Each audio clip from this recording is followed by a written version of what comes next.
Olá, sejam bem-vindos a mais um episódio do Café Cultural, sendo esse o 12º e último episódio da nossa terceira temporada. Gostaria de agradecer a todos os meus patrocinadores. Foram graças à confiança de cada um de vocês que pude mais uma vez realizar outra temporada de entrevistas bem-sucedidas. Obrigado ao Grupo Bálsamo, a Café com Bolo, São Thomas Boutique, Espaço Esporte, Espaço de Vita, Centro de Atividade Física, Minimi, Animale Pet Shop, Rio Alimentos, Peixoto Energia Solar, Dumont Alto Posto, 14 Pigs Culinária Suína, Dalmo Seguros, Café Morro Jaqueto, Ótica Dumont, Inês Presente, Padaria do Paulo, Droga Centro, Ótica Visual Guariba, Supermercado Campos, Umai Sushi Bar, Casa Veronese e Casa e Cor. São 22 empresas que confiaram seus nomes ao meu trabalho. Obrigado a todos que direta ou indiretamente colaboraram para mais essa temporada do Café Cultural. O ano é 2023, o mês é agosto e esse mês tem como lema a segurança feminina. A escolha da minha convidada para falar sobre esse importante tema se deu através de uma apresentação dela e de outra profissional com gabarito igual ao da minha convidada, falando justamente sobre a segurança da mulher, tema que vamos discutir aqui hoje. Dito isso, é hora de apresentar a pessoa que vem aqui conversar comigo. Ela tem 27 anos, é formada em Direito pela UNAERP em 2020, aprovada no 31º Exame da Ordem, pós-graduada em Direito Civil e Processo Civil pelo Instituto Daniele Lopes, possui curso de especialização em inventários pela professora e advogada Maria Júlia Cardoso. Quer saber quem é a minha convidada? Logo após a vinheta.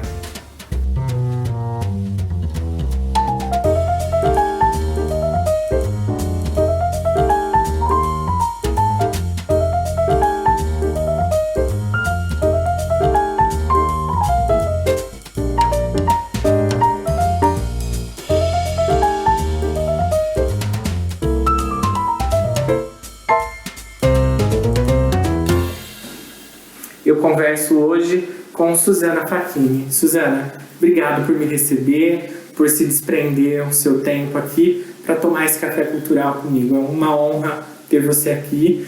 E eu vou dizer o que eu falei para você quando eu assisti a sua apresentação. Eu fiquei embasbacado com a sua dinâmica, com a sua desenvoltura. Você realmente nasceu para ser uma advogada e faz isso de forma magistral. Obrigado, Suzana.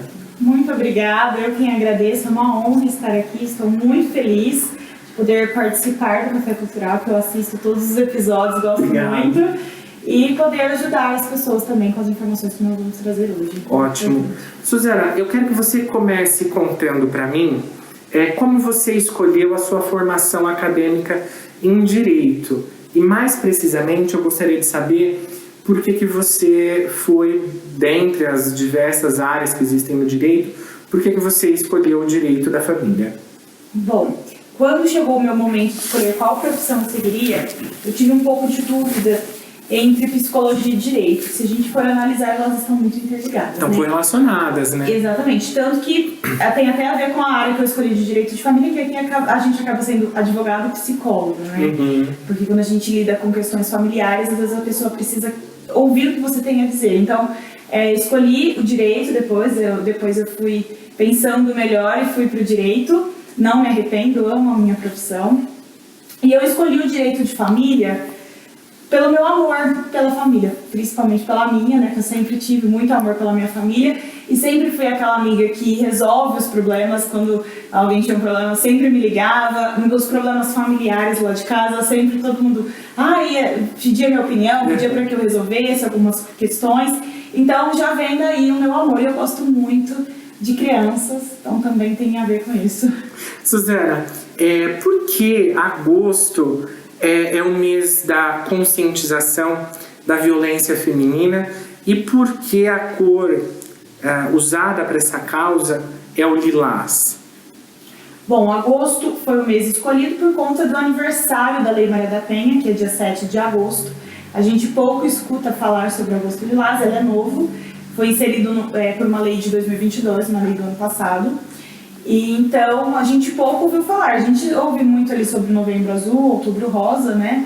E a cor escolhida foi o lilás por ser a cor do respeito, que é isso que a gente busca, né? A gente fala sobre a conscientização do agosto lilás, a gente busca ali a questão do respeito, é o que a mulher busca. Porque geralmente a gente já pensa em violência, a gente já imagina cores mais fortes, né? O vermelho, o preto, o vinho, o roxo. E a gente está falando aqui não sobre a violência em si, mas sobre o que a gente busca com a conscientização desse mês. Ô Suzana, hoje existem várias leis que faz valer a segurança das mulheres. Quais delas, ou qual dela, na sua opinião, é a mais importante ou a que mais contribui para a segurança feminina? Nós temos várias leis que foram conquistadas ao longo do tempo como proteção de nós mulheres. E eu vou citar algumas, depois eu vou falar qual que eu acho importantíssima. A gente não pode olhar para qual é a mais importante, porque todas cada têm uma protege contribuição. Determinado fato, determinado crime, determinado momento, né, da mulher.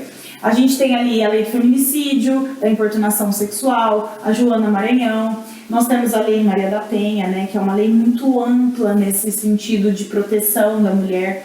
Traz várias hipóteses, vários tipos de violência, protege, né? Todas elas trazem essa questão da proteção, mas a Maria da Penha, ela tem até uma história muito bacana e tudo mais, mas são algumas das leis que a gente tem aí de proteção. Conta um pouquinho pra mim dessa história da Lei Maria da Penha. A Maria da Penha era uma mulher que sofria agressão doméstica e uma noite ela estava dormindo, o ex-marido dela foi lá e atirou na coluna dela, ela se tornou paraplégica por conta disso, mas mesmo assim ela não fez a denúncia, continuou esse relacionamento, ela só foi fazer a denúncia quando ele tentou matá-la eletrocutada, aí ganhou grande repercussão até internacional esse caso, e por isso que nós temos a lei hoje levando o nome dela, porque o Estado brasileiro ele ganhou como punição que fossem criadas medidas protetivas para essas mulheres. Então foi criada a lei para proteger as mulheres que viviam situações parecidas com a dela.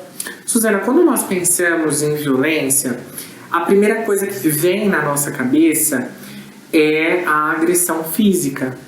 Mas não é só isso que se caracteriza como violência, como agressão. Eu queria que você citasse aqui para mim quais são os outros tipos de abusos que as mulheres sofrem. É muito delicado porque muitas pessoas, quando a gente fala em Maria da Penha, automaticamente pensa, a mulher sofreu agressão, já pensa nessa questão da violência física, né? E isso acaba limitando a denúncia, porque as mulheres acreditam que se não teve agressão, aquele famoso, ele nunca levantou a mão para mim, ela não pode denunciar. Então nós temos 5 tipos de violência que a Lei Maria da Penha traz para nós. Nós temos a violência física, moral, psicológica, patrimonial e a sexual. Então a gente não pode limitar a Lei Maria da Penha na violência física, porque a gente fazendo isso a gente limita a denúncia, né? Porque não é porque não deixou marcas físicas que a violência não acontece dentro da casa daquela mulher. Suzana, fica no nosso imaginário também que os agressores dessas mulheres comumente são seus cônjuges. Mas isso não é uma verdade absoluta, né? Pode ser um filho, pode ser um irmão, né? Como e quais são esses agressores? Conforme eu falei para vocês, a questão da limitação da agressão física, a gente acaba limitando também relações entre marido e mulher, relação entre namorados. E também limitando ali a questão entre homem e mulher. A Lei Maria da Penha ela é muito ampla, né? Ela é uma lei que protege muito mais do que aquilo que a gente acredita muitas vezes. Ela protege relações domésticas e familiares. Então, relações entre pai e filhos, relações, já tiveram casos de uma empregada doméstica que foi amparada pela Lei Maria da Penha por conta dessa relação de afeto que ela tinha com a família. Então, o caso da Larissa Manoela, que nós temos ali um caso de violência patrimonial dentro do ambiente doméstico familiar. Então pode ser de um pai para um filho, de um caso da funcionária, de irmãos, entre irmãos. Então, a violência amparada é a violência que acontece dentro de casa. Suzana, falando sobre o caso da Larissa Manoela, é claro que a gente está falando de uma forma como espectadores, né? Você, como advogada, como é que você enxerga esse caso? Bom, é muito difícil opinar sobre isso ouvindo só o lado dela, né? Porque eu vi a entrevista que ela traz a versão dela. Porém, como ela traz questões contratuais, a gente tem ali o contrato que dá apenas 2% de direito para ela do patrimônio que ela conquistou com o trabalho dela, embora tenha toda essa questão da administração dos pais, quando a pessoa é menor de idade, eu acredito que houve sim ali uma violência patrimonial e bem delicado esse caso. Suzana, quando essas vítimas sofrem qualquer que seja o tipo de violência, elas acabam entrando num tipo de ciclo ou de círculo vicioso que é composto por alguns sinais. Fala pra mim quais são esses tipos e como são esses sinais desse círculo da violência doméstica. Geralmente o agressor ele dá indícios, né, que ele é uma pessoa violenta. Então é muito raro o caso que o cara já chega agredindo. Geralmente ele começa gritando, impondo as vontades dele sobre aquela mulher, não aceitando determinadas ações, né, contato com a família, com os amigos, restringe. Isso, pede para trocar de roupa e tudo mais.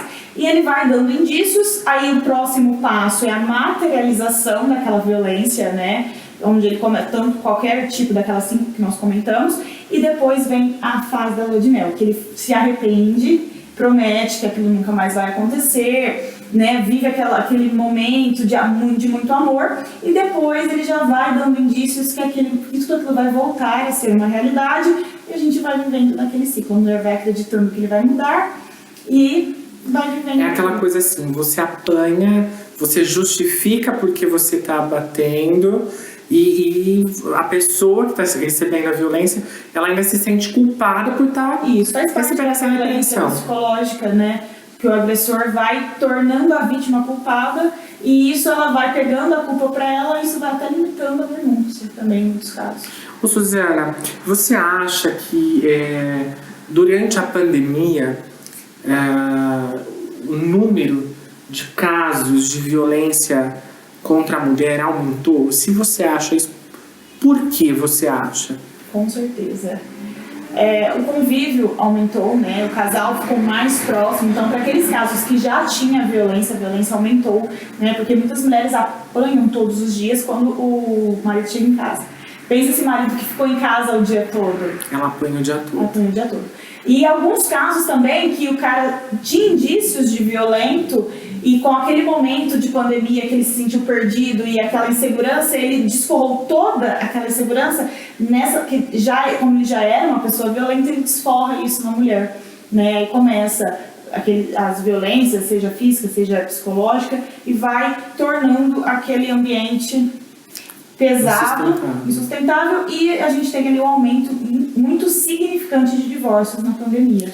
Ô Suzana, a gente sabe que esses casos de abuso, de violência extrema, eles acontecem corriqueiramente, mas o número de denúncias é muito pequeno. Por que você acha? Como você enxerga esse número de denúncias ser tão pequeno, tendo em base que o número de acontecimentos são tão grandes? Por que você acha que essas vítimas elas não denunciam essas situações? Bom, muitos são os motivos, né? Nós temos a questão do medo, ameaça. Muitas mulheres são ameaçadas de que, se alguém imaginar o que acontece, chegar a denúncia, ou se contar às vezes para uma amiga, para um familiar, vai perder a vida, vai apanhar mais, vai ser restrita de mais coisas do que já é. Então, tem a questão do medo. Temos a questão da vergonha, porque principalmente em cidade pequena como nós, fica marcado. Aí as pessoas começam a querer justificar o problema do outro e resolver o problema do outro. Mas ela fazia isso. Mas por que ela não fez isso antes? Por que, né? Mas a culpa também, ela não se arruma. Tem toda essa questão que a gente sabe que, né, que envolve, que as pessoas julgam e resolvem o problema dos outros. Tem a questão da dependência emocional e dependência financeira, que já faz parte da violência. Porque o abusador deve falar, olha, se não sou eu, não é mais ninguém vai te querer. Ele cria essa situação, ele cria um cenário de que ela é desamparada pelo Estado, pela família, pelos amigos, e que ela depende dele, que sem ele ela não é ninguém. E a questão financeira também, ele vai limitando ela de trabalhar, de conseguir recursos para que ela vai cada vez ficando mais presa àquele ambiente. Mais sozinha, né? Mais sozinha. Então, mesmo que não aconteça, eu acho que tudo está correlacionado à violência física, à psicológica, vai criando o ciclo que a gente disse, né? A gente disse, o círculo vicioso, e vai, acho que, amedrontando essas pessoas, essas mulheres, de uma tal maneira que eu costumo dizer que o caminho é o problema, né? O caminho que a mulher precisa percorrer, daquela violência até a denúncia. Porque o caminho, ele é um caminho escuro ainda. A mulher tem a insegurança, o medo de percorrer esse caminho. E às vezes ela não tem apoio. Eu acho que isso também é muito importante da gente falar, que a gente precisa apoiar, né? Essa questão da denúncia, apoiar as mulheres que passam por isso, porque nunca é culpa da vítima, nunca. Suzana, quais são hoje os principais canais que uma vítima pode entrar em contato? E não só a vítima. Eu acho que é importante a gente dizer aqui que se você presencia qualquer que seja o tipo de violência contra uma mulher ou contra qualquer outra pessoa, que seja física, sexual, psicológica, denuncie. Briga de marido e mulher, mete-se a colher, porque depois pode acontecer alguma coisa muito mais grave, muito mais séria, e nós termos o pensamento de que eu poderia ter feito isso, eu poderia ter agido assim. Então a minha pergunta é, quais são os principais canais que a vítima ou alguém que presencie pode entrar em contato? Bom, eu gosto de trazer, em primeiro lugar, o 190, que é o número da polícia, porque existem casos que a mulher está ameaçada naquele momento. Ela está, às vezes, no trabalho e o cara ameaça ela na hora que ela vai chegar em casa. Ela não vai chegar em casa sozinha e esperar o que vai acontecer ali. Para depois, no outro dia, ela ligar no 180 denunciando ou ir atrás de uma delegacia da mulher. Ela precisa proteger a integridade física dela, a psicológica e tudo mais, naquele momento. Então, se ela está correndo um risco naquele momento, a polícia militar, principalmente para nossa cidade, que nós não temos a delegacia da mulher aqui. E tem uma delegacia especializada? Isso, existe a delegacia da mulher que é especializada para esse tipo de caso, né? E em Ribeirão nós temos a delegacia da mulher. Então, só que eu acho importante dizer isso, que a gente não precisa esperar acontecer uma agressão, né? Seja ela qual for. Principalmente a física, né? Quando a gente fala assim, ele nunca levantou a mão pra mim, mas o que esse cara tá fazendo, às vezes, com a mulher é muito pior, né? Tá destruindo a vida dela, tá jogando essa mulher no buraco, né? Então a gente não pode viver uma vida esperando o dia que esse cara vai levantar a mão pra ela, né? A gente tem que agir antes. 190. 180 da denúncia, né? A denúncia da violência. Nós temos a Delegacia da Mulher, nós temos programas de proteção, né, da mulher, apoio, proteção. E hoje nós temos também ali a questão da denúncia feita pelo WhatsApp. Eu acho isso muito bacana, porque a mulher não precisa ligar, porque às vezes ela tem medo de alguém ouvir, né, do agressor ouvir. Ela às vezes pode estar ali mexendo no celular e tá fazendo a denúncia pelo WhatsApp. E além disso, também os sites da Polícia Militar, que pode ser uma ponte de apoio. Os portais eletrônicos que tem, a pessoa entra ali, ela faz a denúncia também. Estamos assim em busca disso, né? De cada vez mais a gente conseguir trazer a denúncia mais próxima daquele ambiente da violência, né? Eu nunca presenciei, graças a Deus, nenhum tipo de agressão ou violência assim, visualmente. Mas eu tive uma experiência há algum tempo atrás que eu ouvi um tipo de socorro e eu não esperei saber se era ou não de fato um pedido de socorro. Eu entrei em contato imediatamente com os canais de ajuda por esses portais e nunca mais tive esse grito de socorro próximo a mim, né? Eu ouvi, não sabia de fato o que era, mas não esperei para saber. Tá certo. Não dá tempo da vítima pedir socorro. A gente não sabe o que está acontecendo. A gente tem ali o feminicídio. Às vezes já não dá tempo. Então, quando alguém escuta também um pedido de socorro, gente, não vamos com aquela ideia conforme você falou, briga de marido e mulher, ninguém mete a colher. Às vezes acaba ficando muito tarde. Tem que meter. Pra ser feita alguma coisa, tem sim. Ô Su, por mais que você esteja uma advogada nova, né, 27 anos, né, pouco tempo de formação, mas eu acredito que durante a sua graduação, a faculdade de Direito, ela dá esse know-how para vocês estudantes, que é vivenciar a profissão, né? Eu queria saber de você se, como advogada, você já presenciou algum tipo de caso que correlacione com o assunto que nós tratamos aqui hoje. Quando eu estava na faculdade ainda, eu estagiei na defensoria. Então ali, eu tive muito contato com casos de agressão, muito. E depois, quando eu escolhi atuar na área de direito de família, eu já sabia que eu teria contato também. Porque muitos casamentos chegam ao fim por conta da violência. E às vezes a pessoa ela chega no primeiro contato, no primeiro atendimento, ela não quer te falar isso. Só que você consegue pegar indícios de medo, né? Vamos tentar um acordo, vamos propor isso pra ele. E a pessoa, não, mas melhor a gente não falar que eu tô aqui por enquanto. Então a gente começa a perceber que tem algum tipo de violência. Deixa pra lá. Algum tipo de violência dentro desse relacionamento. E também estou agora num processo de divórcio que tem assim, uma violência patrimonial escancarada. Então, é assustador, né? É assustador. Uhum. Suzana, nós vamos fazer um jogo rápido, um bate-bola, eu pergunto, você responde, tá? Dia ou noite? Dia. Praia ou campo? Praia. Doce ou salgado? Salgado. Quente ou frio? Quente. Direito civil, direito penal ou direito tributário? Direito civil. Por quê? Porque está muito interligado com a minha profissão, né? O direito de família está dentro do direito civil. Mas o tributário dá tanto dinheiro. Não seria melhor? Mas não tem família, né? Não tem relações familiares, que é isso que tanto me encanta.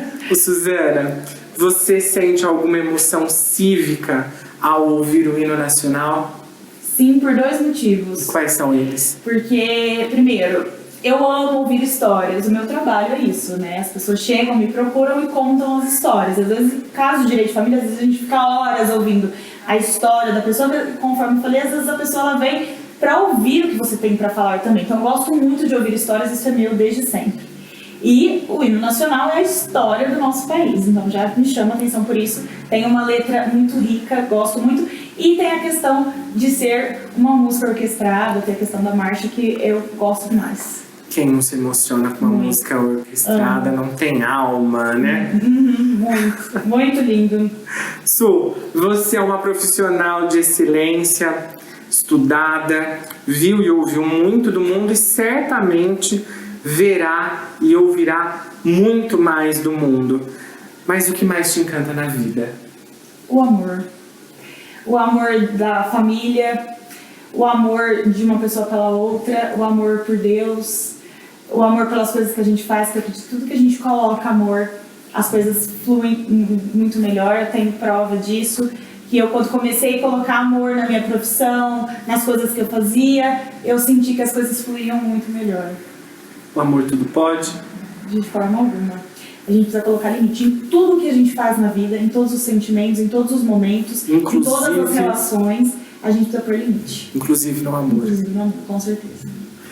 Suzana, por fim, antes da gente terminar esse episódio, o nosso 12º episódio, 3ª temporada, eu queria fazer uma observação. A minha primeira entrevistada nessa temporada foi uma advogada, Eliana Lorenzato, uma pessoa que eu tenho em altíssima conta, uma profissional extraordinária, dirige hoje um cartório de registros, é presidente da Arpen e o cara tem um currículo extenso. Hoje eu entrevisto outra advogada e isso quer dizer que se eu gastar o meu réu primário, eu vou estar bem assistido. Vocês vão lá me socorrer, por favor.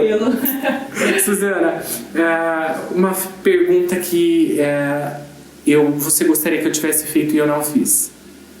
Acho que você supriu todas as minhas expectativas com as perguntas. Amei todas as perguntas e eu acho que é isso.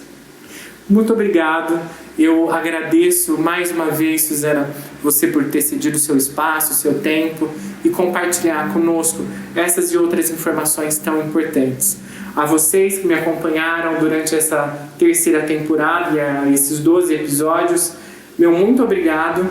O Café Cultural não acabou, nós estamos dando um tempo, mas nós voltaremos com muito mais café e informação para vocês. Obrigado e até o próximo Café Cultural. Muito obrigada, foi uma honra participar. Tchau, tchau, pessoal. Tchau.